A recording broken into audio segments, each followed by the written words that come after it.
నమస్తే welcome to evening edition నేను Shivani bulletin ముందుగా హెడ్లైన్స్ చూద్దాం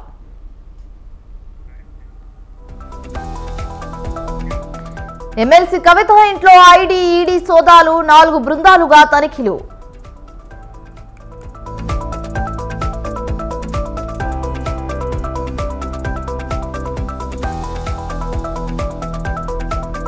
తెలంగాణలో బీజేపీ దూకుడు మరి కాసేపట్లో హైదరాబాద్ కు మోదీ రాక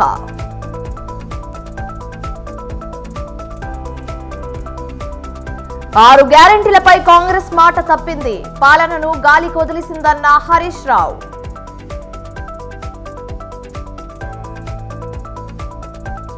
ఐదేళ్లు గడిచినా న్యాయం జరగలేదంటే ఏమనాలి వివేక హత్యపై షర్మిల ఫైర్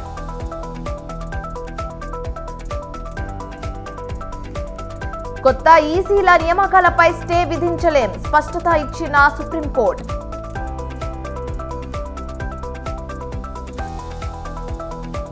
రేపు మోగనున్న ఎన్నికల నగారా సార్వత్రిక ఎన్నికల షెడ్యూల్ విడుదల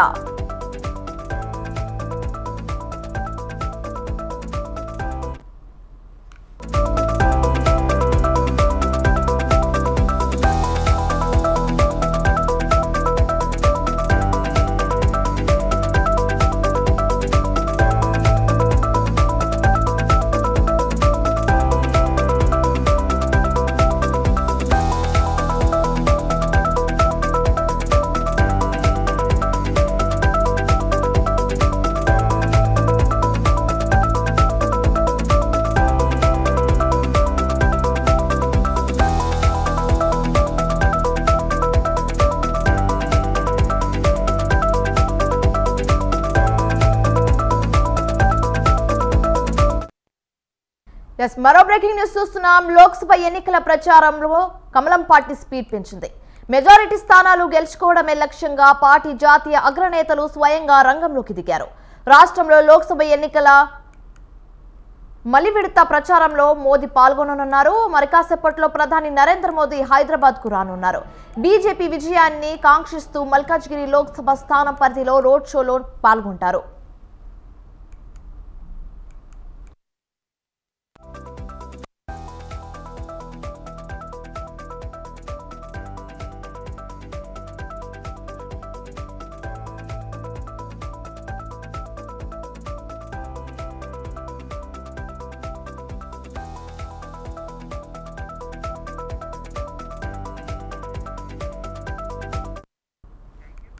అయితే ఇప్పటికే ప్రధాని ఈ నెల 4-5 తేదీల్లో రాష్ట్రంలో లోక్సభ ఎన్నికల తొలి విడత ప్రచారం నిర్వహించారు. ఆదిలాబాద్ పటాన్చెరు విజయ సంకల్ప సభలో పాల్గొన్నారు. 10 రోజుల వ్యవధిలో ప్రధాని మోదీ రెండోసారి రాష్ట్రంలో పర్యటించనున్నారు.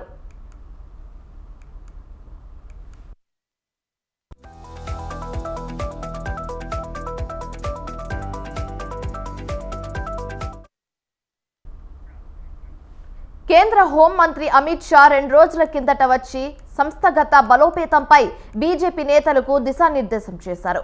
బీజేపీ సోషల్ మీడియా వారియర్స్ తో పాటు పోలింగ్ బూత్ అధ్యక్షులు ఆపై స్థాయి క్యాడర్తో ప్రత్యేకంగా సమావేశమయ్యారు. బీజేపీ ముఖ్య నేతలతో భేటీ అయి పోలింగ్ బూత్ల పటిష్ట ఆవశ్యకతను విచారించారు. అయితే ఈ క్రమంలో ప్రధాని మోదీ ఇవాళ రాష్ట్ర పర్యటనకు రానున్నారు. ఆయన 2 రోజుల పాటు బీజేపీ అభ్యర్థులకు మద్దతుగా ప్రచారం చేయనున్నారు.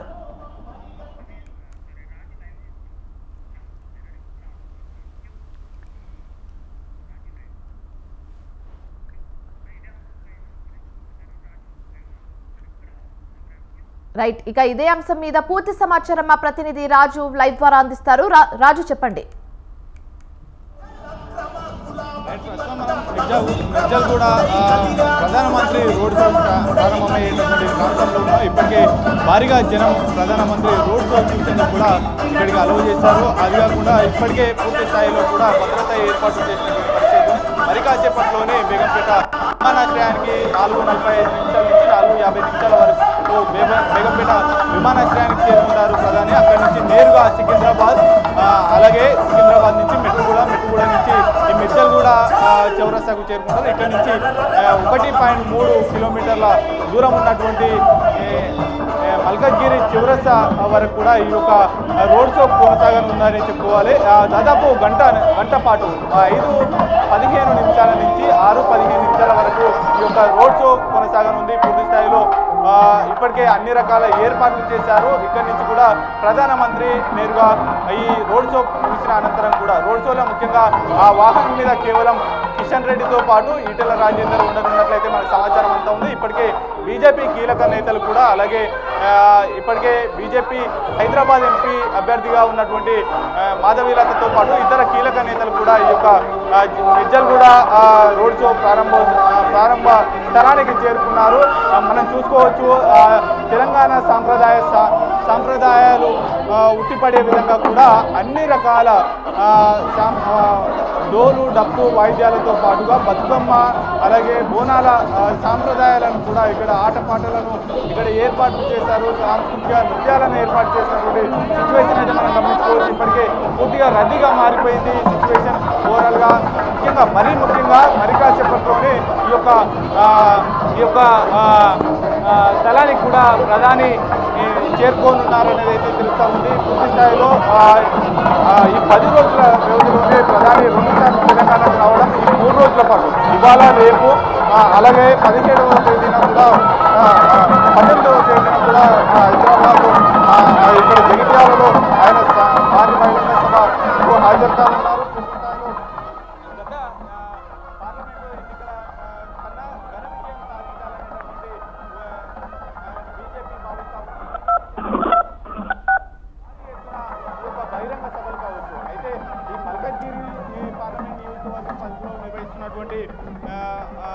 రోడ్ షోలో దాదాపు 3 పార్లమెంట్ నియోజకవర్గాల ప్రజలను ఇక్కడికి మొబిలైజ్ చేసేందుకు కూడా ఏర్పాట్లు చేశారు. ఒకటి మల్కజ్గిరి అయితే మరొకటి సికింద్రాబాద్, హైదరాబాద్ పార్లమెంట్ నియోజకవర్గాల ప్రజలను కూడా ఇక్కడ మొబిలైజ్ చేయనున్నారు. 3 పార్లమెంట్ల దృష్టిలో పెట్టుకొని ప్రధాని ప్రసంగాన్ని రోడ్ షోకి హాజరు కానున్నారు. దీంతో పాటుగానే రేపు ఇవాళ ఈ రోడ్ షో ముగిసిన అనంతరం కూడా 6:20 తర్వాత ఇక్కడి నుంచి నేరుగా సికింద్రాబాద్ ప్యారడైజ్ మీదుగా ఒక రూటు అలాగే ఇటు ట్యాంగుబండ మీదుగా కూడా 2 రూట్లను ప్రధాని వెళ్లేందుకు కూడా సిద్ధం చేస్తూ ఉన్నారు.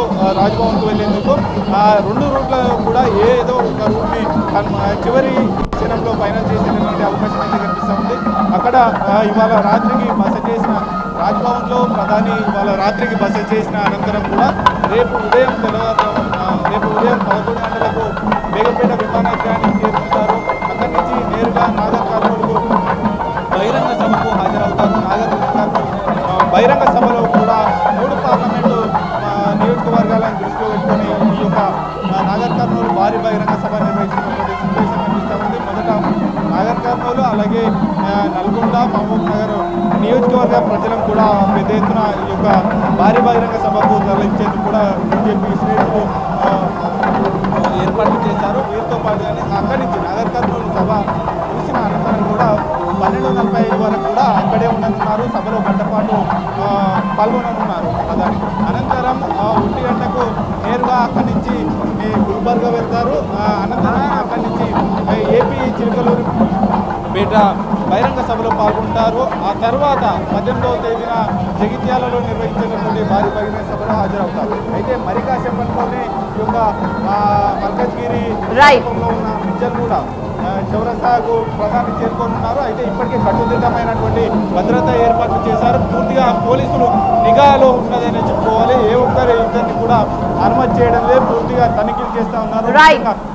ప్రతి ఒక్కరిని కూడా పైనుంచి నిఘా పెట్టినటువంటి పరిస్థితి అయితే మనం గమనించుకోవచ్చు. ప్రధానిని చూసేందుకు కూడా భారీ ఎత్తున జనాలు ఇక్కడికి చేరుకుంటున్నటువంటి దృశ్యాలు అయితే మనం చూసుకోవచ్చు. రైట్, థ్యాంక్ యూ రాజు.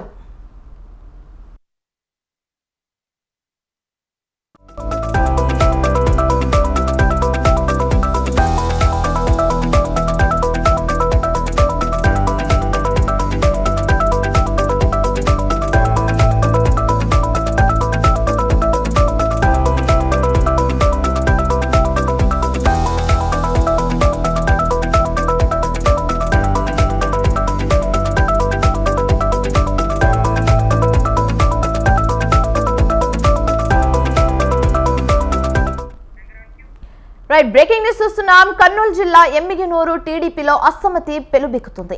మాచాని సోమనాథ్ కు టికెట్ రాకపోవడంతో తన అనుచరులు కలిసి సమావేశం నిర్వహించారు. బీసీ కుటుంబానికి చెందిన మాచాని సోమనాథ్ కే టికెట్ కేటాయించాలని టీడీపీ కార్యకర్తలు డిమాండ్ చేశారు. లేని పక్షంలో చేనేతలంతా ఏకమై బీవీ జయనాగేశ్వర్ రెడ్డిని ఓడిస్తామని హెచ్చరించారు. టికెట్ వస్తుందని ఆశతో చంద్రబాబును గెలిపించాలని ప్రజల్లో తిరిగానని మాచాని సోమనాథ్ అన్నారు. 2-3 రోజుల్లో చంద్రబాబును కలిసి తర్వాత భవిష్యత్తు కార్యాచరణ చెప్తామని ఆయన అన్నారు.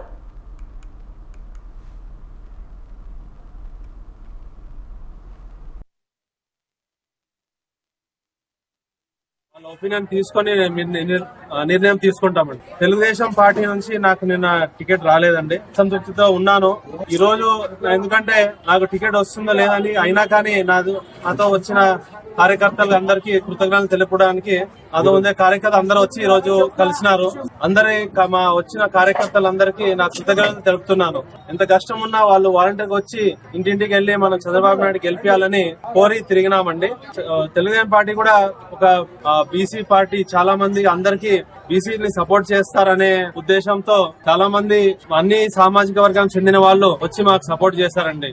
ఎందుకంటే మేము మన ఫ్యామిలీ ఇక ఇదే అంశానికి సంబంధించి మరింత సమాచారం మా ప్రతినిధి శ్రీనివాస్ ఫోన్ ద్వారా అందిస్తారు. శ్రీనివాస్, చెప్పండి.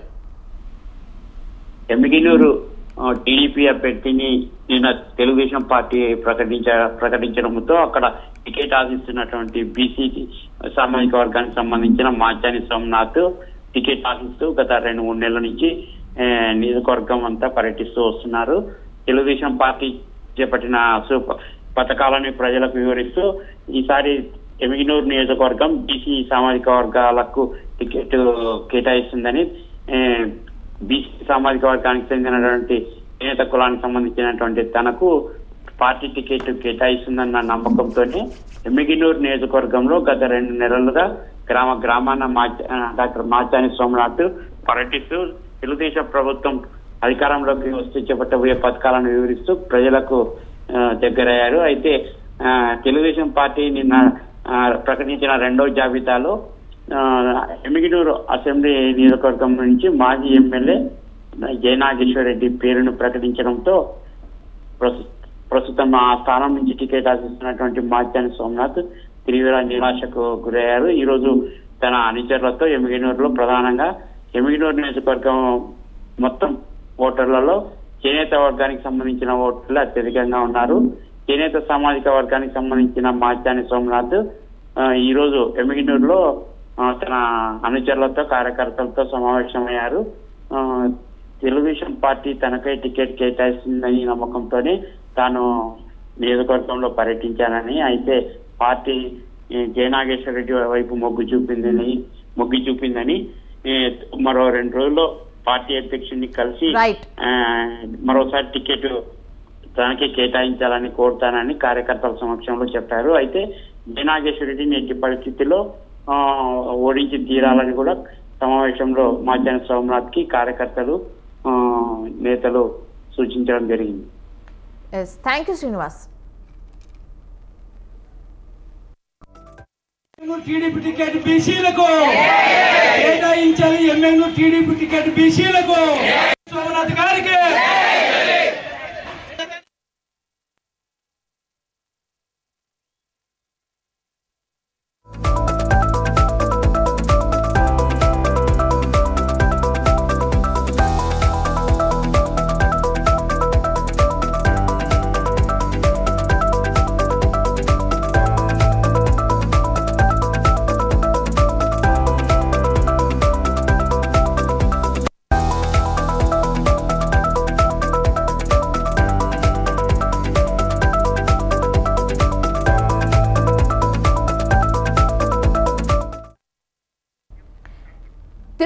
జిల్లా సత్యవేడు టికెట్ ను వైసీపీ నుంచి వచ్చిన కోనేటి ఆదిమూలంకు ఇవ్వడంపై టీడీపీ నేతలు భగ్గుమన్నారు.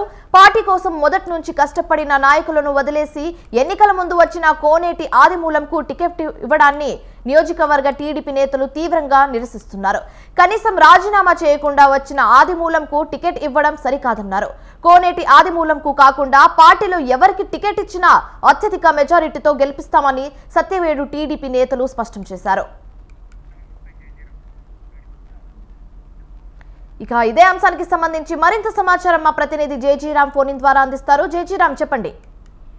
Thank you Shivani. రెండవ విడత తెలుగుదేశం పార్టీ ఇచ్చినటువంటి జాబితా ఏదైతే ఉందో దానికి సంబంధించి జిల్లాలో దాదాపు 7 మందిని పూర్తిగా కూడా ఖరారు చేసినట్లు కూడా దాంట్లో ప్రకటించడం జరిగింది. ఈ నేపథ్యంలో మనం చూసుకున్నట్టయితే సత్యవేడు నియోజకవర్గంలో తెలుగు తమ్ముళ్ళు దీనిపై పూర్తిగా కూడా అసంతృప్తి వ్యక్తం చేసినటువంటి పరిస్థితి కనపడుతుంది. మొత్తం మీద నియోజకవర్గ వ్యాప్తంగా కూడా రాజకీయ రగడ రాజుకుంటుందనేటువంటిది కూడా మనం చెప్పుకోవచ్చు. వైసీపీ ఎమ్మెల్యేగా ఎన్నో అవినీతి ఆరోపణలు ఎదుర్కొంటున్నటువంటి వ్యక్తి టీడీపీలోకి ఎలా ఆహ్వానించి టికెట్ ఇస్తారనేటువంటిది కూడా అక్కడ ఉన్నటువంటి ప్రధాన తెలుగుదేశం పార్టీకి సంబంధించినటువంటి నాయకులు మండిపడేటువంటి పరిస్థితి కనపడుతుంది. ఆది నుంచి కూడా పార్టీకి వెన్నెముకలా ఉంటూ పార్టీ అధిష్టానం యొక్క నిర్ణయాన్ని తూచా తప్పకుండా కూడా పాటిస్తూ నాయకులను కాదనుకొని తెలుగుదేశం పార్టీ అధిష్టానం ఏ విధంగా ఆదిమూలానికి టికెట్ ను మంజూరు చేస్తారు అంటే పార్టీలో వైసీపీలో ఉన్నటువంటి సిట్టింగ్ ఎమ్మెల్యేగా ఉన్నటువంటి ఆదిమూలం ఎట్టి పరిస్థితుల్లో కూడా అక్కడ రాజీనామా చేయకుండా ఉన్నా కూడా టికెట్ ఇవ్వడాన్ని కూడా పూర్తిగా కూడా తప్పుపడుతున్నారు. ఒకవైపు వరదైపాలెం కావచ్చు, అదేవిధంగా బీర్ని కండ్రిక 2 మండలాలకు సంబంధించినటువంటి నాయకులు టికెట్ ఏ పద్ధతి టీడీపీ ప్రకటించిందో అప్పటి నుంచి కూడా పెద్ద ఎత్తున నిరసన కార్యక్రమాలు చేసినటువంటి పరిస్థితి కనపడుతుంది. మొత్తం మీద కోనేటి ఆదిమూలంకు సిట్టింగ్ ఎమ్మెల్యేగా ఉన్నా కూడా తనను పక్కన పెట్టేందుకు ఎన్ని ప్రజా వ్యతిరేక కార్యక్రమాలకు ఒడిగట్టారనేటువంటిది అధిష్టానం పూర్తిగా కూడా ఆలోచించాలి అనేటువంటి ఒక సంకేతాన్ని కూడా అంటే ఇక్కడ ఉన్నటువంటి నియోజకవర్గ తెలుగు తమ్ముళ్ళు కూడా పంపించినటువంటి సందర్భం అయితే తెలుస్తుంది. మనం ప్రధానంగా చూసుకున్నట్టయితే 2019 ఎన్నికల తర్వాత తెలుగుదేశం పార్టీకి ఇన్ఛార్జిగా ఒక జేడి రాజశేఖర్ గారు ఉన్నారు. అదేవిధంగా 2022వ సంవత్సరం కూడా మనం చూసుకున్నట్లయితే మాజీ ఎమ్మెల్యే హేమలత కుమార్తె డాక్టర్ హెలెన్ కూడా అంటే ఈ ఇద్దరిని కూడా ఇన్ఛార్జిగా తెలుగుదేశం పార్టీ అధిష్టానం కూడా నియమించింది. అప్పటి నుంచి కూడా వీళ్ళిద్దరూ పార్టీ నాయకులకు కావచ్చు, అదేవిధంగా పార్టీ కార్యకర్తలకు కావచ్చు, మొత్తం మీద అధికార పార్టీ చేస్తున్నటువంటి ఆగడాలు మొత్తం మీద కూడా వారి నియోజకవర్గం మొత్తం మీద కూడా వీళ్ళిద్దరూ వెన్నంటి ఉండి కాపాడుకుంటూ కూడా వచ్చారు. అలాంటి వారిని కాదని ఇప్పుడు ఆదిమూలానికి అంటే అనేక అసత్య ఆరోపణలు ఎదుర్కొంటున్నటువంటి ఆదిమూలానికి టికెట్ ని ఏ విధంగా మంజూరు చేస్తారనేటువంటి నిరసన జ్వాలలు పెద్ద ఎత్తున ఎగసిపడేటువంటి పరిస్థితి కనపడుతుంది. తిరుపతిలో మనం గంట క్రితం కూడా చూసుకున్నట్టయితే ఇన్ఛార్జిగా ఉన్నటువంటి జేడి రాజశేఖర్ ఒకటే చెప్పారు, రానున్నటువంటి ఎన్నికల్లో ఆదిమూలానికి తప్ప ఎవరికైనా టికెట్ ఇస్తే అత్యధిక మెజార్టీతో కూడా గెలిపించుకుంటామన్నారు.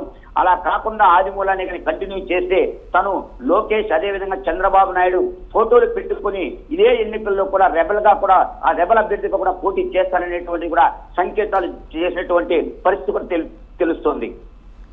రైట్, థ్యాంక్ యూ జేజీరామ్. మాకు మాత్రమే టికెట్ ఇవ్వాలని మా వరదేపాలెం మండలం తరఫున బుచ్చాయకండ మండలం తరఫున మేము 7 మండలాల వాళ్ళని కలిసి అసమ్మతి నిర్ణయం తీసుకుంటున్నాము. అదేవిధంగా నేను కూడా ఒక దళిత నాయకుడిగా టికెట్ని ఆశించిన వాళ్ళు నేను ఒకరిని నిన్నటి వరకు కూడా టికెట్ కోసం ఆశించాను, కానీ టికెట్ దొరకపోవడం చాలా ఇది. పాత క్యాండిడేట్ కాకపోయినా గొడవలు ఉన్నటువంటి వాడిగా ఫ్రెష్గా ఒక వ్యక్తికి ఇక్కడ తీసుకుని వచ్చి టికెట్ ఇచ్చినట్టయితే తెలుగుదేశం పార్టీకి పట్టం కట్టి గెలిపించేదానికి మా పార్టీ కార్యకర్తలు నాయకులు అందరూ కూడా సముద్రంగా ఉన్నారు.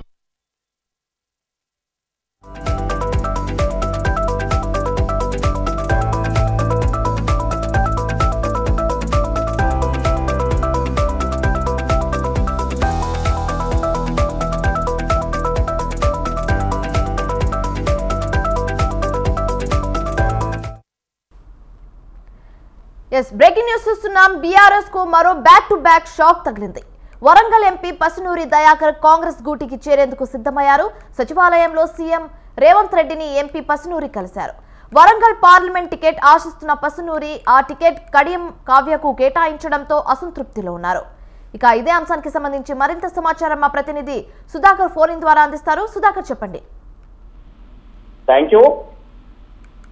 ఉమ్మడి వరంగల్ జిల్లాలో బీఆర్ఎస్ పార్టీ మొత్తం దరిదాపులో ఖాళీ అవుతుందని కూడా చెప్పుకోవచ్చు. ఎందుకంటే గత కొద్ది రోజులను చూస్తే వరంగల్ జిల్లా వ్యాప్తంగా చూస్తే ఉమ్మడి వరంగల్ నుంచి గత కొద్ది ఎమ్మెల్యేల తర్వాత ఇప్పుడు ప్రజెంట్ ఎంపీ సిట్టింగ్ ఎంపీ పస్సోద్ దయాకర్ తెలంగాణ తల్లి శిల్పం రూపకర్త అతను కూడా బీఆర్ఎస్ టికెట్ ఆశించాడు ఎంపీ టికెట్. ఎందుకంటే గతం నుంచి 2 సార్లు 2018 ఎన్నికల్లో మళ్ళీ 2016 ఎన్నికల్లో ఉప ఎన్నికల్లో బీఆర్ఎస్ అభ్యర్థిగా పోటీ చేసి గెలుపొందడం జరిగింది. తర్వాత 2019లో కూడా బీఆర్ఎస్ నుంచి పోటీ చేసి గెలుపొందిన పస్సోద్ దయాకర్ మూడోసారి ముచ్చటగా టికెట్ ఆశించినా కూడా అతనికి ఇవ్వకుండా కడియం టార్గెట్ ఇవ్వడంతో పాటు అతను కూడా మనస్వార్థానికి గురి అయి అదే క్రమంలో చూస్తే అతను మనస్వార్థానికి గురి కావడం జరిగింది. దీంతో పాటు అతను పార్టీని వీడాలని చెప్పి నిర్ణయించుకోవడంతోనే దీంతో పాటు తను చేరికలో కూడా ముఖ్యంగా కొండ సురేఖ కొండమల్లి దంపతులు కీ పాత్ర పోషించారని చెప్పుకోవచ్చు. ఎందుకంటే వీరు గత ఈ రోజైతే కడియం కావ్యకు టికెట్ ప్రకటించడం మరుక్షణమే పస్సోద్ దయాకర్ వీళ్ళ టచ్ లో ఉండడం జరిగింది. అప్పటి నుండి పస్సోద్ దయాకర్ తీసుకెళ్లి ఈ రోజు అతనికి ఇంకా టికెట్ ప్రకటించకపోవడంతో పాటు ఎందుకంటే కాంగ్రెస్ టికెట్ కూడా వరంగల్ టికెట్ పార్లమెంట్ టికెట్ ఇంకా ప్రకటించలేనన్న సందర్భంలో కూడా ఇతను వెళ్లి బీఆర్ఎస్ వీడి కాంగ్రెస్ లో జైన్ కావడం జరిగింది. దీంట్లో ఇతనితో పాటు మరికొంతమంది ముఖ్య నాయకులు కూడా మరి రేపో మాపో జైన్ కావడం కూడా అందరు సిద్ధమవుతున్నారు. దీంతో పాటు వరంగల్ జిల్లాలో ఉన్న ఉద్యమకారులు తప్ప ఎవరు ఉండరనే ఒక వాదన కూడా వినబడుతుంది. ఇంకో క్రమంలో చూస్తే వరంగల్ టికెట్ ఉద్యమకారులను కాదని చెప్పేసి మధ్యలో వచ్చిన కడియం కావ్య ఆమెకి ఇవ్వడంతో పాటు మరికొంతమంది కూడా పార్టీని వీడడానికి తెలంగాణ మొదటి నుంచి కాకతీయ యూనివర్సిటీ నుంచి ఉద్యమాలు నెలకొట్టిన విద్యార్థులే నిన్న ఒక రహస్య ప్రాంతాల్లో కూడా వారు కూడా మీటింగ్ పెట్టుకోవడం జరిగింది. వారు కూడా పార్టీని వీడి మరి కాంగ్రెస్ కి వెళ్తారా బీజేపీకి వెళ్తారా అని చెప్పి వేచి చూడాల్సిన పరిస్థితి ఉంది. ఈ రోజు అయితే పస్సోద్ దయాకర్ కాంగ్రెస్ మీద కూడా పుచ్చుకున్నారని చెప్పి కూడా మనకు తెలుస్తుంది. Madhuri. Right, thank you Sudhakar.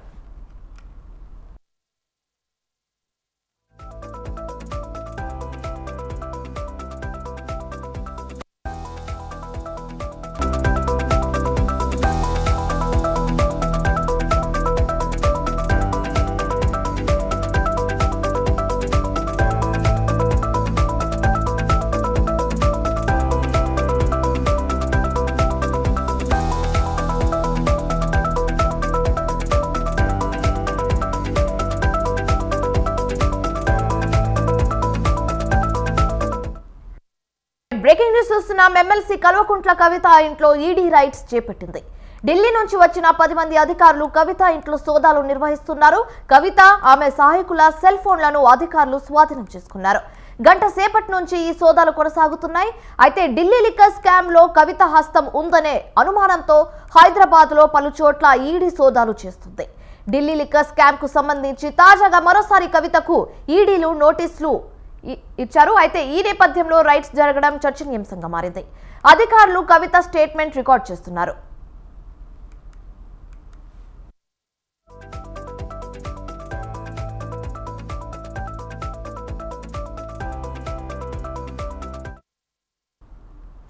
Right, ఇక ఇదే అంశానికి సంబంధించి మరింత సమాచారం మా ప్రతినిధి ఉషా లైవ్ ద్వారా అందిస్తారు. ఉషా, చెప్పండి, ఢిల్లీ నుంచి ఎంతమంది అధికారులు వచ్చారు, ఎలాంటి ఆధారాల కోసం సోదాలు జరుపుతున్నారు?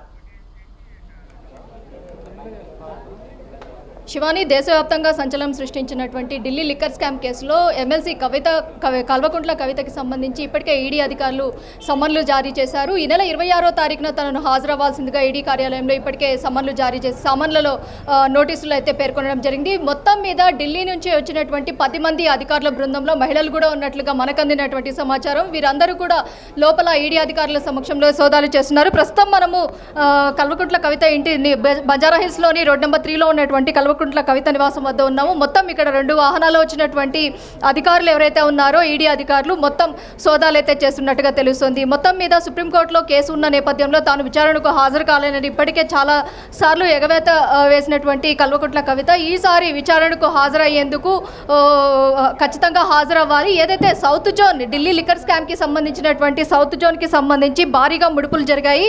సౌత్ జోన్ గ్రూప్ కు మొత్తానికి కూడా lead role key role play చేసినటువంటి వ్యక్తి కల్వకుంట్ల కవిత అని అభియోగాలు కూడా ఉన్నాయి. కాబట్టి ఢిల్లీ లిక్కర్ స్కామ్ కి సంబంధించి ఇప్పటికే అందరూ కూడా అప్రూవర్ గా మారారు. కొంతమంది మాగుంట శ్రీనివాస్ కావచ్చు, అలాగే కొంతమంది వ్యక్తులు ఎవరెవరైతే ఉన్నారో వారందరూ కూడా అప్రూవర్ గా మారారు. కాబట్టి ఢిల్లీ లిక్కర్ స్కామ్ లో ఇప్పటికే కల్వకుంట్ల కవితకి సంబంధించి మాత్రము ఇంతవరకు కూడా చర్యలు తీసుకోవడానికి తాను కూడా సహకరించడం లేదు విచారణకు. గత ఏడాది డిసెంబర్లో ఏదైతే అక్టోబర్ నవంబర్ మాసాల్లో ఏదైతే సిబిఐ విచారణకు తన ఇంటి వద్ద విచారణకు హాజరవ్వాలి, ఏదైతే మహిళ అని వెసులుబాటుతో తను ఏదైతే కోర్టులో వేసుకున్నటువంటి కేసు ఆధారంగా తనకు వెసులుబాటుగా కల్పించి తన ఇంటి వద్దే 160 CRPC నోటీసులు ఇచ్చి నోటీసుల్లో భాగంగా తన ఇంటి వద్దే విచారణకు హాజరవ్వాల్సిందిగా సిబిఐ అధికారులు కూడా కోరడం జరిగింది. ప్రస్తుతం చూసుకున్నట్టయితే దాదాపు ఏడాది గ్యాప్ తర్వాత మళ్ళీ సమన్లు ఇచ్చింది. అయితే సిబిఐ ఈడీ ఈ స్కామ్ని దర్యాప్తు చేస్తుండగా 2022 డిసెంబర్ 11న తొలిసారి సిబిఐ కవితకు హైదరాబాద్లోని ఆమె నివాసంలో విచారించింది. CRPC 160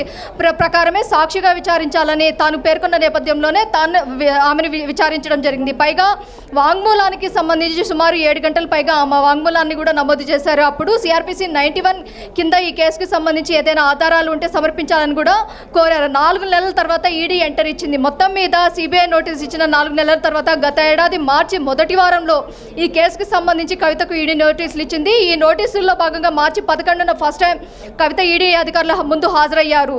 మొత్తం మీద ఢిల్లీలోని ఈడీ కార్యాలయం ఏదైతే ఉందో ప్రధాన కార్యాలయంలో విచారించారు ఈడీ అధికారులు. 16న హాజరయ్యారు.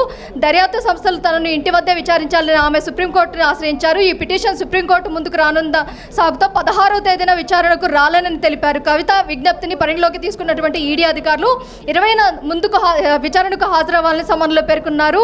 10 గంటల పాటు విచారించారు. మొత్తం మీద 21న మొత్తం 16 సుప్రీంకోర్టు తన పిటిషన్ల విచారణ నేపథ్యంలో ఎంక్వైరీ హాజరు కాలేనట్టు లేఖలో కూడా పేర్కొనడం జరిగింది. 3 సార్లు 28 గంటల పాటు విచారణకు హాజరైన కవిత ఈడీ కేవలం ప్రివెన్షన్ ఆఫ్ మనీ లాండరింగ్ ఏదైతే PMLA యాక్ట్ని ఉల్లంఘించారన్న కోణంలోనే సెక్షన్ 50 కింద స్టేట్మెంట్ని రికార్డు చేశారు. Delhi liquor scam, south group ఏర్పాటు, సౌత్ గ్రూప్ ఆఫ్ మధ్య జరిగినటువంటి వ్యవహారాల్లో ఒప్పందాలు, సౌత్ గ్రూప్లో కవిత పాత్ర, పెట్టుబడులు, అలాగే ముడుపులు, మొత్తం మీద స్కామ్లో భాగస్వాములైనటువంటి నిందితులందరిలో కూడా సమావేశము సుదీర్ఘంగా ప్రశ్నించారు. ఈ ప్రశ్నలన్నిటికీ కూడా కవిత సమాధానం కూడా ఇచ్చారన్న వదంతులు కూడా వినిపిస్తున్నాయి. ఇప్పుడు సిబిఐ రీఎంట్రీ ఇవ్వడంతో కొత్త మలుపు తిరిగింది. ఇటీవల సిబిఐ అధికారులు ఆఫ్ ఎంపీ సంజయ్ సింగ్ ఇతర నేతల సమాచారాన్ని సేకరించారు. దీని ఆధారంగా కవితకు తాజా నోటీసులు కూడా పంపించినట్టుగా తెలుస్తుంది. ఈ నెల 28న కవిత పిటిషన్పై విచారణ లిక్కర్ స్కామ్కు సంబంధించి ఈడీ తనపై ఎలాంటి బలవంతపు అరెస్టులు చర్యలు చేపట్టకూడదు అన్న ఆదేశాలు కూడా ఇచ్చింది. కాబట్టి మార్చి 27న కవిత కేసు విచారణ సమయంలో ఈ పిటిషన్కి సంబంధించి ఏదైతే ఇప్పటికే చిదంబరంకి సంబంధించినటువంటి బంధువులు కావచ్చు, అలాగే పశ్చిమ బెంగాల్ ముఖ్యమంత్రి మమతా బెనర్జీ మేనల్లుడు కావచ్చు, ప్రతి ఒక్కరిని కూడా ఈ కేసులో భాగంగా ఇప్పటికే విచారించారు. కాబట్టి సౌత్ జోన్ గ్రూప్కి సంబంధించి ఏదైతే ముంబై ఒబరాయ్ హోటల్లో భారీగా ముడుపులు జరిగాయి. ఈ కేసులో లీడ్ రోల్ కవితనే ఉన్నారు. కవితకి సంబంధించి ఇప్పటి వరకు కూడా ఎన్నోసార్లు సిబిఐ ఎంక్వైరీకి గైర్హాజరయ్యారు. కాబట్టి ఈసారి ఈడీ ఎంటర్ అయింది. కాబట్టి ఈడీ మరి కాసేపట్లో తనను అరెస్టు చేస్తారా, లేకపోతే తన వ్యక్తిగత లాయర్లు కూడా తన నివాసం వద్ద వచ్చి ఎవరైతే భరత్ కుమార్ ఇచ్చినటువంటి స్టేట్మెంట్ కూడా మనం చూసుకోవచ్చు. తన వ్యక్తిగత లాయర్లు కూడా లీగల్ సెల్ని కూడా తను అప్రోచ్ అవుతున్నారు. ప్రస్తుతం ఏదైతే కవిత దగ్గర ఉన్నటువంటి మొత్తం మొబైల్ ఫోన్స్ కావచ్చు, తన దగ్గర ఉన్నటువంటి మొత్తం కూడా సేకరించారు ఈడీ అధికారులు. మొత్తం మీద ఈరోజు ఏదైతే ఈ నెల 19వ తారీఖున హాజరు కావాల్సిందిగా ఇప్పటికే ఈడీ అధికారులు పేర్కొన్నారు. కాబట్టి తాను గైర్హాజరు అయ్యేదానికి పక్కా ప్లాన్ వేసుకుంటున్నారు. కాబట్టి ఈ సమాచారం మేరకు ఈడీ అధికారులు ఏదైతే సుప్రీంకోర్టులో వచ్చినటువంటి ఏదైనా ఈ నెల 19వ తారీఖున హాజరవ్వాలని సుప్రీంకోర్టు ఇచ్చినటువంటి ఆదేశాలు గడవక ముందే ఈ రోజు మధ్యాహ్నం 2 గంటలకు కవిత నివాసంలో ఈడీ అధికారులు సోదాలకు రావడం అయితే రాష్ట్ర రాజకీయాల్లో అదే బీఆర్ఎస్ పార్టీలో చాలా కలవరం రేపుతుందనేసే తెలుస్తుంది. శివాన్.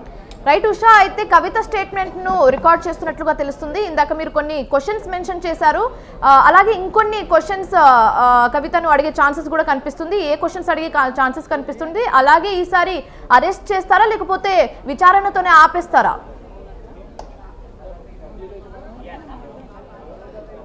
మనకు అందుతున్నటువంటి తాజా సమాచారం ప్రకారం శివాని ఇప్పుడు చూసుకున్నట్టయితే కవిత అరెస్టుకు రంగం సిద్ధమవుతున్నట్టుగా తెలుస్తుంది. ఎలాంటి నోటీసులు ఇచ్చి తనను అరెస్టు చేస్తారు, ఈడీకి సుప్రీం పవర్స్ ఉంటాయి కాబట్టి తనని ఎలా అరెస్టు చేశారు, మనీ లాండరింగ్ PMLA యాక్ట్ని ఉల్లంఘించారు, అనేక ముడుపులు ఏదైతే ముడుపుల రూపంలో ఢిల్లీ లిక్కర్ స్కామ్లో సౌత్ జోన్ గ్రూప్కు లీడ్ రోల్ ప్లే చేశారు కాబట్టి తిను ఎక్కువగా దీనిలో భాగస్వామిగా ఉన్నారు. కాబట్టి ఇప్పటికే అప్రూవర్గా మారినటువంటి చాలా చాలామంది ఎవరైతే సౌత్ గ్రూప్కి సంబంధించినటువంటి అరుణ్ రామచంద్ర పిళ్ళై కావచ్చు, అలాగే మాగంటి గోపి వీళ్ళు ఎవరెవరైతే ఉన్నారో వీరందరికీ సంబంధించి కూడా అప్రూవర్గా మారారు. కవిత ఒక్కరు మాత్రమే ఈ సిబిఐ విచారణకు కావచ్చు ఈడీ భారీ ఎత్తున మనీ లాండరింగ్ కొన్ని షెల్ కంపెనీలకు తరలించినట్టు, అలాగే ఆదాయానికి మించినటువంటి ఆస్తులకి సంబంధించి కూడా ఇప్పటికే పిఎంఎల్ఏ యాక్ట్ని మెన్షన్ చేశారు. కాబట్టి దీనికి సంబంధించి కవిత ఎలాంటి ఎక్స్ప్లెనేషన్ ఇవ్వబోతున్నారు, అలాగే ఈడీ ఈ వ్యవహారంలో చర్యలు తీసుకునేదానికి ఎలాంటి పవర్స్ ఉన్నాయి, అలాగే సిబిఐ విచారణలో భాగంగా ఉన్నటువంటి ఈ కేసు సుప్రీంకోర్టు 19వ తారీఖున వాయిదా వేసింది. కాబట్టి వాయిదా వేసిన గంటలోపే సిబిఐ అధికారులు తన నివాసంలో రైడ్స్కి రావడం ఇది చర్చనీయాంశంగా మారిందనేసి తెలుస్తుంది. శివాన్. రైట్ ఉషా, అయితే కవిత పిటిషన్ సుప్రీంకోర్టులో ఉండగానే ఈడీ సోదాలు ఎందుకు జరుపుతుంది? దీని వెనకాల ఉన్న కారణాలు ఏంటి?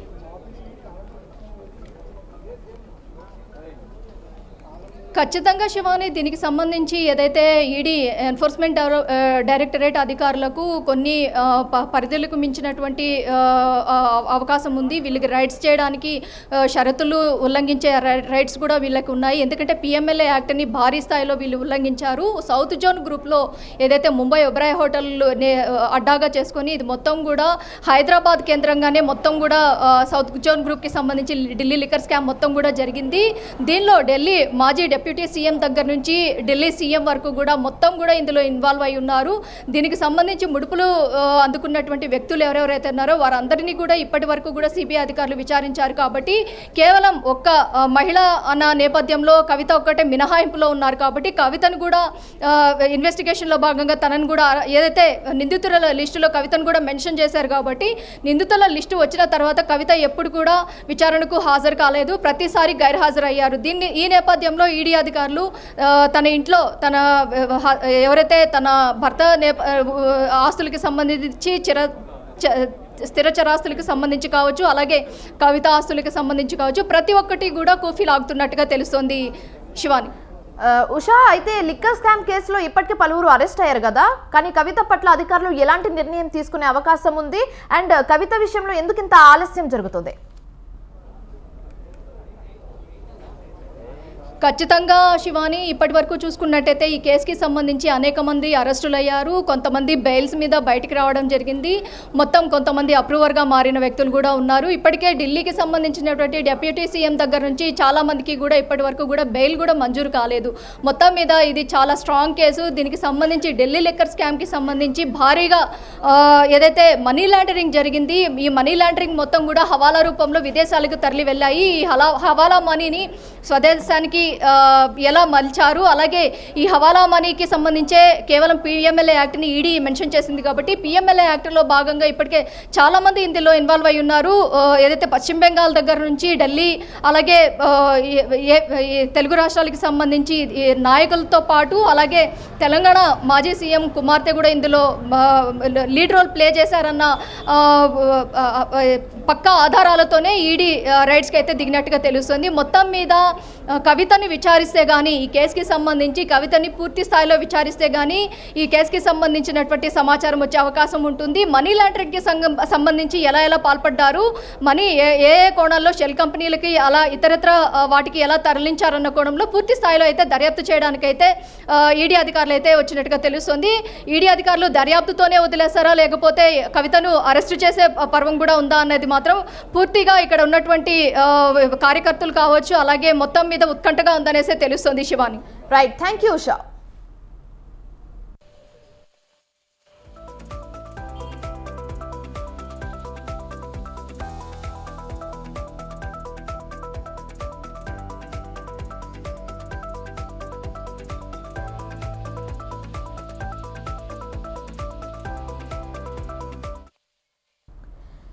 మరోవైపు నందినగర్ నివాసంలో కేసీఆర్ తో మాజీ మంత్రి కేటీఆర్, హరీష్ రావు భేటీ అయ్యారు. కవిత ఇంట్లో ఈడీ సోదాలపై చర్చిస్తున్నారు. మోదీ హైదరాబాద్ పర్యటన ఓవైపు, మరోవైపు కవిత నివాసంలో సోదాలు జరగడం చర్చనీయాంశంగా మారింది. ఈ నేపథ్యంలో కేసీఆర్, హరీష్ రావు, కేటీఆర్ భేటీ ప్రాధాన్యతను సంతరించుకుంది.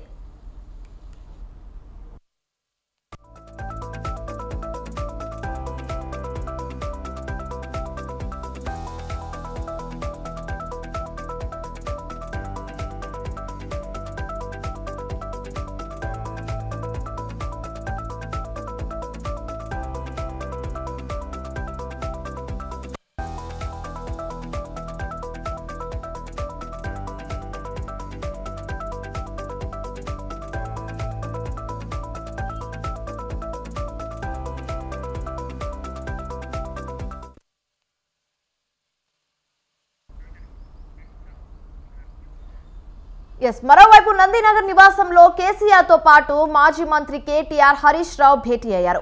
కవిత ఇంట్లో ఈడీ సోదాలపై చర్చిస్తున్నారు. మోదీ హైదరాబాద్ పర్యటన ఓవైపు, మరోవైపు కవిత నివాసంలో సోదాలు జరగడం చర్చనీయాంశంగా మారింది. అయితే ఈ నేపథ్యంలో కేసీఆర్ హరీష్ రావు కేటీఆర్ భేటీ ప్రాధాన్యతను సంతరించుకుంది. ఇక ఇదే అంశానికి సంబంధించి మరింత సమాచారం మా ప్రతినిధి సవిన్ లైవ్ ద్వారా అందిస్తారు. సవిన్, చెప్పండి. ఒకవైపు ఎమ్మెల్సీ కల్వకుంట్ల కవిత నివాసంలో ఈడీ సోదాలు జరుగుతున్నాయి. మరోవైపు బంజారా హిల్స్లోని నందినగర్లో బీఆర్ఎస్ అధినేత మాజీ ముఖ్యమంత్రి కేసీఆర్ నివాసంలో బీఆర్ఎస్ కీలక నేతలు బీఆర్ఎస్ వర్కింగ్ ప్రెసిడెంట్ కేటీఆర్తో పాటు హరీష్ రావు, సంతోష్ కేసీఆర్తో భేటీ అయ్యారు. కవిత ఇంట్లో జరుగుతున్న ఈడీ సోదాలపై చర్చిస్తున్నారు. ప్రధానంగా ఇప్పటికే గతంలోనే ఢిల్లీ లిక్కర్ స్కామ్ కేసులో కవితకు ఎప్పుడైతే సిబిఐ వివరణ తీసుకొని ఈడీ విచారణ చేసిందో అప్పటి నుంచే బీఆర్ఎస్ పార్టీ పెద్ద ఎత్తున కేంద్ర ప్రభుత్వం పైన, బీజేపీ పైన విమర్శలు చేస్తూ వస్తుంది. మరోవైపు ఈరోజు మల్కాజ్గిరి నియోజకవర్గంలో ప్రధానమంత్రి నరేంద్ర మోడీ రోడ్ షో ఉంది. ఎన్నికల ప్రచారంలో భాగంగా ప్రధానమంత్రి ఈరోజు ఇక్కడే ఉండనున్నారు. రేపు నాగర్ కర్నూలు పార్లమెంటు పరిధిలో జరిగే బహిరంగ సభలో మోడీ పాల్గొనబోతున్నారు. దేశ ప్రధానమంత్రి బీజేపీ అగ్రనేత నరేంద్ర మోడీ ఇక్కడ ఉన్న సమయంలోనే కవిత నివాసంలో ఈడీ అధికారులు సోదాలు చేయడం రాజకీయంగా చర్చనీయాంశంగా మారిందని చెప్పుకోవచ్చు. మొదటి నుంచి ప్రాంతీయ పార్టీలను లక్ష్యంగా చేసుకొని కేంద్ర ప్రభుత్వంలో అధికారంలో ఉన్నటువంటి బీజేపీ ఈడీ, సిబిఐ, ఐటీలను ఉపయోగించి ప్రాంతీయ పార్టీలను తమ చెప్పుచేతల్లోకి తెచ్చుకుంటుందనే ఆరోపణలు పెద్ద ఎత్తున బీఆర్ఎస్ పార్టీ కావచ్చు, అదేవిధంగా ఢిల్లీలో అధికారంలో ఉన్నటువంటి ఆమ్ ఆద్మీ పార్టీ కావచ్చు, తమిళనాడులో అధికారంలో ఉన్నటువంటి డిఎంకే పార్టీ ఇట్లాంటి ప్రాంతీయ పార్టీలన్నీ చేస్తూ వస్తున్నాయి. అందులో భాగంగానే గతంలో కేసీఆర్ సైతం బీఆర్ఎస్ నేతల సమావేశంలో పలు కీలక అంశాలను ప్రస్తావించారు. ప్రస్తావన లేకపోయినా ఢిల్లీ లిక్కర్ స్కామ్లో కవితకు నోటీసులు ఇచ్చారు, కవితను అరెస్ట్ చేస్తారు, చేసుకుంటే చేసుకునివ్వండి అంటూ కూడా కేసీఆర్ గతంలో పలు సందర్భాల్లో బీఆర్ఎస్ నేతల సమావేశాల్లో పేర్కొన్న పరిస్థితి మనకు కనబడుతోంది. తాజాగా కవిత కేసు ఢిల్లీ సుప్రీంకోర్టుకు సంబంధించి ఈరోజు ఈ నెల 19వ తేదీకి ఫైనల్ జడ్జిమెంటు వాయిదా వేసింది. అయినప్పటికీ ఆ తర్వాత ఈడీ అధికారులు కవిత నివాసంలో సోదాలు చేయడం, దాదాపు 3 గంటలకు పైగా కవిత నివాసంలో ఈడీ అధికారులు సోదాలు చేస్తుండటం, గతంలో సిబిఐ నోటీసులు జారీ చేయడం, ఈడీ పలుమార్లు ఢిల్లీ వేదికగా విచారణ జరపడం, అంతకుముందు సిబిఐ కవిత నివాసంలోనే వివరణ తీసుకోవడం, ఇట్లాంటి పరిణామాలన్నీ చోటు చేసుకున్నాయి. ఇప్పటికే ఆమ్ ఆద్మీ పార్టీకి సంబంధించి ఆంధ్రప్రదేశ్లో వైసీపీకి సంబంధించినటువంటి ఎంపీ కుమారుని సైతం ఈడీ అధికారులు అరెస్ట్ చేసిన పరిస్థితి మనకు కనబడుతుంది. ఇప్పుడు తెలంగాణలో బీఆర్ఎస్ పార్టీకి సంబంధించి గతంలో కేంద్రంలో అధికారంలో ఉన్నటువంటి బీజేపీ, బీఆర్ఎస్ రెండు పార్టీలు ఒకటే అనే అంశాలను కాంగ్రెస్ పార్టీ పెద్ద ఎత్తున ప్రజల్లో ప్రస్తావించి ప్రజల్లోకి తీసుకువెళ్ళి లబ్ధి పొందింది. ఇప్పుడు పార్లమెంట్ ఎన్నికల సమయంలో ఈడీ అధికారులు స్వయంగా కవిత నివాసంలో విచారణ చేస్తుండటం రాజకీయాల్లో చర్చనీయాంశంగా మారిందని చెప్పుకోవచ్చు. అది ఈ పరిణామాలు ఎటువైపుకు దారితీస్తాయి. అయితే కోర్టులో ఈ కేసు ఉంది. ఈ నెల 19వ తేదీన ఫైనల్ జడ్జిమెంట్ వస్తుంది కాబట్టి కవితను అరెస్ట్ చేస్తే కోర్టు ధిక్కరణ కింద ఇది పరిగణించబడుతుంది కాబట్టి కవితను అరెస్ట్ చేయరు, విచారణ మాత్రమే చేస్తారని కవిత తరపు న్యాయవాదులు పేర్కొంటున్న పరిస్థితి మనకు కనపడుతుంది. అయితే ఇప్పటికే ఈడీ అధికారులు ఎట్లాంటి చర్యలు తీసుకోమని సుప్రీంకోర్టుకు తెలిపిన నేపథ్యంలో, కోర్టు పరిధిలో ఈ కేసు ఉన్న నేపథ్యంలో ఈడీ అధికారులు ఇంటి వద్ద కూడా ఈడీ అధికారులు విచారణ చేపట్టకూడదంటూ కవిత న్యాయవాదులు పేర్కొంటున్నారు. అయితే ఇప్పుడు దాదాపు 3 గంటలకు పైగా ఈడీ అధికారులు విచారణ చేస్తున్న నేపథ్యంలో నందినగర్లోని కేసీఆర్ నివాసంలో కేటీఆర్, హరీష్ రావు, సంతోష్ భేటీ అయ్యి ఈ విషయాలపై చర్చిస్తున్నారు. గతంలోనే బీజేపీపై తీవ్ర స్థాయిలో బీఆర్ఎస్ పార్టీ విమర్శలు గుప్పించింది. అసెంబ్లీ ఎన్నికలకు ముందు పలుమార్లు కవిత ఢిల్లీ లిక్కర్ స్కామ్ కేసు అంశంపైనే రాజకీయంగా బీజేపీ, బీఆర్ఎస్ పార్టీల మధ్య విమర్శలు, ప్రతివిమర్శలు చోటు చేసుకున్నాయి. బీజేపీకి సంబంధించిన అగ్రనేతలు సైతం ఢిల్లీ లిక్కర్ స్కామ్ కేసులో కవిత అరెస్ట్ అవుతుందంటూ పెద్ద ఎత్తున వ్యాఖ్యలు చేశారు. అదేవిధంగా రాష్ట్రానికి సంబంధించిన బీజేపీ నేతలు కూడా ఇదే అంశాన్ని పలుమార్లు ప్రస్తావించారు. కానీ అప్పుడు అసెంబ్లీ ఎన్నికలకు ముందు ఈడీ అధికారులు ఎట్లాంటి చర్యలు తీసుకోకపోవడంతో బీజేపీ, బీఆర్ఎస్ రెండు పార్టీలు ఒకటే, కవిత అరెస్టు అందుకే కాలేదంటూ కూడా బీఆర్ఎస్ పార్టీపై విమర్శలు చేశారు. అసెంబ్లీ ఎన్నికల్లో కాంగ్రెస్ పార్టీ ఇదే ఆయుధాన్ని ప్రధాన అస్త్రంగా చేసుకుని అసెంబ్లీ ఎన్నికలకు వెళ్లి లబ్ధి పొందిన పరిస్థితి మనకు కనపడుతుంది. ఇప్పుడు ఈ రోజు తాజాగా కవిత నివాసంలో ఈడీ అధికారులు చేస్తున్న సోదాలు, మరోవైపు ప్రధానమంత్రి నరేంద్ర మోడీ మరికొద్ది సేపట్లో మల్కాజ్గిరి పార్లమెంట్ నియోజకవర్గంలో రోడ్ షో నేపథ్యంలో ఈ కవిత నివాసంలో ఈడీ సోదాలకు ప్రాధాన్యత చేకూరిందని చెప్పుకోవచ్చు. రైట్ సవిన్, అయితే ఢిల్లీ నుంచి బృందాలు దిగారని సమాచారం అందుతుంది. అయితే ఎంతమంది అధికారులు వచ్చారు, ఎలాంటి ఆధారాల కోసం సోదాలు జరుపుతున్నారు సవిన్? మొత్తం 8 మంది అధికారులతో ఈడీ అధికారులు సోదాలు చేస్తున్నట్లుగా మనకు తెలుస్తోంది. ప్రధానంగా ఢిల్లీ లిక్కర్ స్కామ్ కేసు ఆధారంగానే గతంలో ఈడీ నోటీసులు జారీ చేసింది, హాజరు కావాలని తెలిపారు. సిబిఐ నోటీసులు జారీ చేసి నిందితురాలుగా చేర్చింది. అప్పుడు కూడా పార్లమెంటు ఎన్నికల ప్రచారంలో పాల్గొనాల్సి ఉంది కాబట్టి, మరోవైపు సుప్రీంకోర్టులో కేసు పెండింగ్లో ఉంది కాబట్టి నేను విచారణకు హాజరు కావాలని కవిత స్వయంగా సిబిఐకి రిప్లై ఇచ్చిన పరిస్థితి మనకు కనబడుతుంది. ఈరోజు తాజాగా సుప్రీంకోర్టులో కేసు ఈ నెల 19వ తేదీకి వాయిదా పడిన తర్వాత ఈడీ అధికారులు కవిత నివాసానికి చేరుకొని సోదాలు నిర్వహిస్తున్న పరిస్థితి మనకు కనపడుతుంది. ఢిల్లీ లిక్కర్ స్కామ్ కేసు ముఖ్యంగా సౌత్ గ్రూప్లో కవిత కీలకంగా వ్యవహరించారు. సౌత్ గ్రూప్కి సంబంధించి శరత్ చంద్రారెడ్డి కావచ్చు, రామచంద్రన్ కావచ్చు, అదేవిధంగా ఒంగోలు వైసీపీ ఎంపీగా ఉన్నటువంటి మాగుంట శ్రీనివాసరెడ్డి కుమారుడు రాఘవరెడ్డి ఇప్పటికే అరెస్ట్ అయ్యారు. మరికొంతమంది అప్రూవర్లుగా మారిన పరిస్థితి మనకు కనపడుతుంది. ఢిల్లీ ఉప ముఖ్యమంత్రి మనీష్ సిసోడియా కూడా అరెస్ట్ అయ్యారు. ఢిల్లీ ముఖ్యమంత్రి అరవింద్ కేజ్రీవాల్కు వరుసగా 7 సార్లు ఈడీ నోటీసులు జారీ చేసినా ఆయన విచారణకు హాజరు కాలేదు. ప్రాంతీయ పార్టీల లక్ష్యంగానే ఈడీ నోటీసులు జారీ చేసి ఇబ్బంది పెడుతోంది. ఎన్నికల ముందు ఈడీ ఇట్లాంటి చర్యలు చేపట్టి ప్రాంతీయ పార్టీలను తమ గుప్పెట్లో పెట్టుకోవడానికి ఇట్లాంటి చర్యలు చేస్తోందంటూ ఈ ప్రాంతీయ పార్టీలన్నీ ఆరోపిస్తున్న పరిస్థితి మనకు కనపడుతుంది. మోడీ పర్యటన ఒకవైపు హైదరాబాద్లో ఉండగానే కవిత నివాసంలో ఈడీ అధికారుల సోదాలు మాత్రం రాజకీయంగా హాట్ టాపిక్గా మారాయని చెప్పుకోవచ్చు. Right, thank you సవిన్.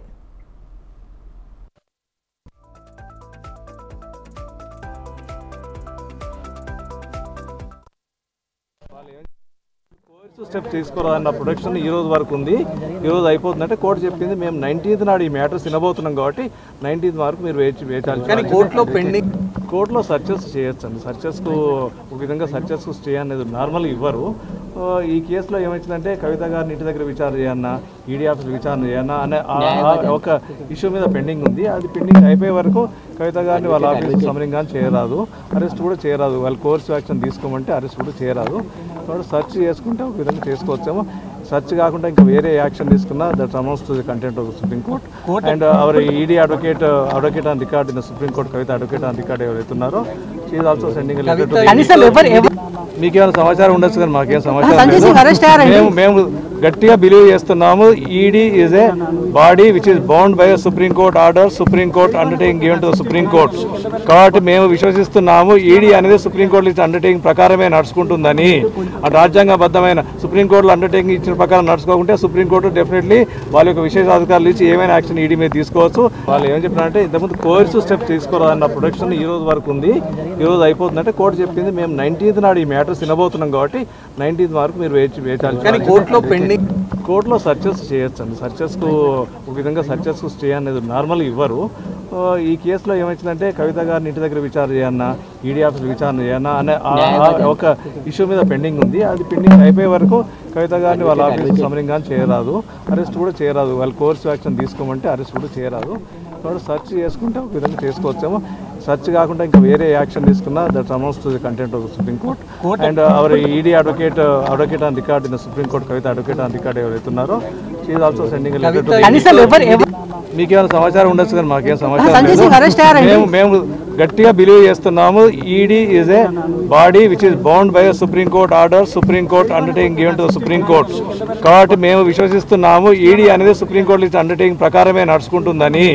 రాజ్యాంగబద్ధమైన సుప్రీం కోర్టులో అండర్టేకింగ్ ఇచ్చిన ప్రకారం నడుచుకోకుంటే Supreme Court definitely. MLC Kalvakuntla Kavitha ఇంట్లో ఈడీ రైడ్స్ చేపట్టింది. ఢిల్లీ నుంచి వచ్చిన 10 మంది అధికారులు కవిత ఇంట్లో సోదాలు నిర్వహిస్తున్నారు. కవిత, ఆమె సహాయకుల సెల్ ఫోన్లను అధికారులు స్వాధీనం చేసుకున్నారు. 3 గంటలుగా ఈ సోదాలు కొనసాగుతున్నాయి. అయితే ఢిల్లీ లిక్కర్ స్కామ్ లో కవిత హస్తం ఉందనే అనుమానంతోనే హైదరాబాద్ లో పలు చోట్ల ఈడీ సోదాలు చేస్తుంది. ఇక ఢిల్లీ లిక్కర్ స్కామ్ కు సంబంధించి తాజాగా మరోసారి కవితకు ఈడీ నోటీసులు జారీ చేసింది. ఈ నేపథ్యంలో రైడ్స్ జరగడం చర్చనీయాంశంగా మారింది. అధికారులు కవిత స్టేట్మెంట్ ను రికార్డ్ చేస్తున్నారు.